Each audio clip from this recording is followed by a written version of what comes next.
Iha. Ang pinakamakulit na girlfriend mo sa balat ng radyo. Isang magandang morning sa inyong lahat! Ako pa rin po nag-iisang girlfriend mo sa radio. My name is Lindsay. Makulit pero may puso, handang makinig sa mga kwento mo. Alam mo, feeling ko kailangan mo na siyang iwan kasi it doesn't make sense. Ang kwento sa lihim ng liham.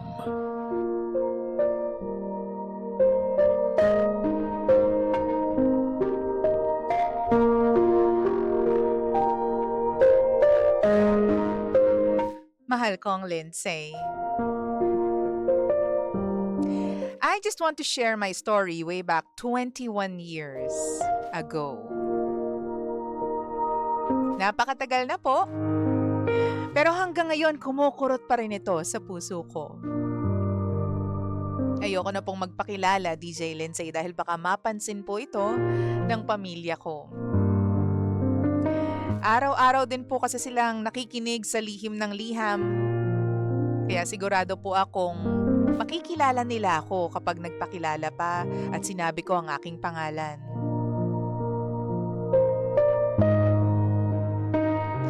Year 2005, DJ Lindsay. High school days. Meron po akong manliligaw. Itago na lang natin siya sa pangalang Dan. Sobrang bait. Sobrang soft. Malambing. Caring. Yung lalaking hindi mo iisipin na kaya kang lokohin. Yung parang too good to be true. Yung masasabi mo na lang na may lalaki pa palang ganyan. And so, naging kami.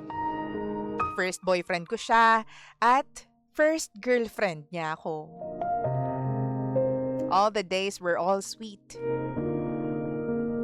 Literal na high school life talaga. And then, 2006 came. May nanligaw ulit sa akin. Si Ethan. Gwapo, mabait. Big circle ng friends. Yung mga barkada niya ay naging barkada ko rin. So dahil high school life, nadala ko sa circle of friends nila na parang na-attach na ako, DJ Lindsay. Unti-unti lumayo ang loob ko kay Dan, ang unang lalaking minahal ko. Naghiwalay kami at nagkatuluyan kami ni Ethan. Sabi nga nila, totoo ang karma. Mabigat ang dating sa akin. DJ Lindsay, naging disaster ang relationship namin ni Ethan. Sa una lang naging masaya. Na-inlove ako masyado hanggang sa nagagawa ko ng magsinungaling sa mga magulang ko para lamang sumama sa barkada nila. And then, dumating yung time na nalasing ako ng sobra. Sinundo ako ng tatay ko. Yun ang naging dahilan kung bakit nagdesisyon ng lahat na i-transfer ako sa ibang probinsya para ituloy ang aking pag-aaral. Dahil ang sabi nila, napapariwara na ako.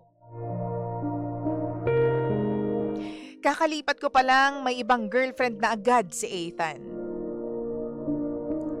Ang sakit. Broken-hearted ako ng malala, DJ Lindsay. Nawalan ako ng gana sa lahat. Pakiramdam ko, karma talaga ito. Hindi ako nagka-boyfriend sa lahat ng years in between. Binuhos ko lahat sa pag-aaral ng college. At nag-take up ako ng nursing at that time. 2015, parang dito pa lang ako naka-move on. May nakilala ako at nanligaw siya sa akin. si AA. Ang sabi ko noon, baka ito na yun. Baka magkakajowa na ulit ako. I was about to enter my schooling for 4 months. Sabi ko kay AA, sasagutin ko na lamang siya paglabas ko ng schooling kasi 4 months kaming walang cellphone at nonsense lang kung magiging kami tapos hindi naman kami nag-uusap. Kaya sabi ko, paglabas na lang.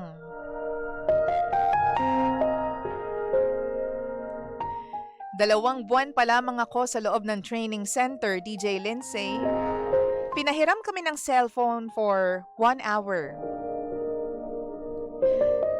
Siya agad ang bumungad sa newsfeed ko. May girlfriend ng iba.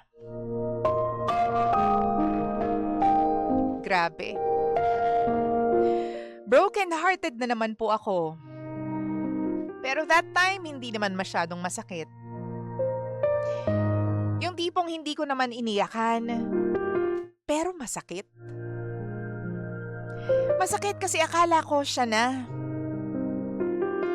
Naisip ko na naman, baka parte pa rin ito ng karma. 2018, nagkaasawa na po ako. Okay naman kami nung una until syempre, nahuli kong may iba siyang babae. Taong 2024 yun. Naghiwalay kami, may 2 kaming anak. Na-down ako that time, DJ Lindsay. Ang tagal mo ba namang hinintay tapos lolokohin ka lang pala. Again, naisip ko, karma na naman to. Nakakapagod na. Nawalan na ako ng paniniwala sa salitang pagmamahal. Walang mapaglagyan ng sakit. But still, naka-move on ako. Kinaya at nilampasan ko lahat.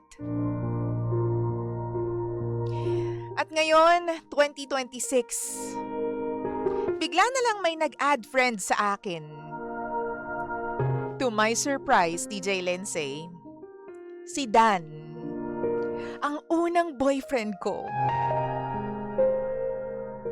Simula noon, palagi na siyang nag-heart sa mga stories ko at my day ko. Kaya napansin ko siya. So, oo, ako po ang unang nangamusta sa kanya kasi parang meron kaming unfinished business. Wala kasi kaming closure dahil talagang hindi ko na siya kinausap nung high school kami.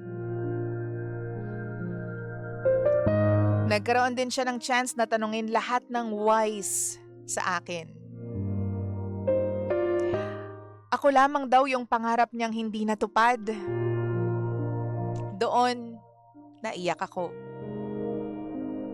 Yung lalaking akala ko noon too good to be true. Literal na true pala talaga. 21 years have passed, pero walang nagbago sa amin. Same person, same topic, 2 dekada na ang nakaraan. Napakasarap balikan ng mga araw na may unang taong nagparamdam sa akin ng pagmamahal na pakiramdam ko unconditional.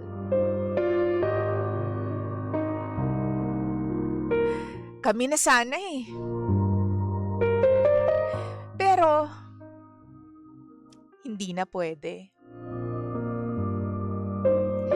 Kasi may pamilya na rin siya ngayon. Yun na yata ang pinakamalungkot na parte ng taong ito. If I could turn back time, sana kami na lang. Yung mga pagsisisi ko, hindi matatawaran kasi hindi ko na maibabalik yung panahon. Kung siya lang sana ang nakatuluyan ko, siguro napaka-perpekto ng married life ko. Siya yung lalaking literal na wala ka nang hahanapin pang iba.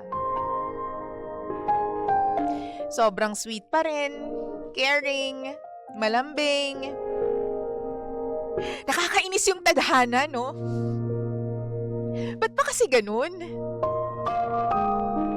Baka naman sakaling sa kabilang universe, baka doon destiny na kaming dalawa. Sabi nga niya, parehas lang siguro kaming naging biktima ng sitwasyon namin. Yung pangarap niyang hindi natupad,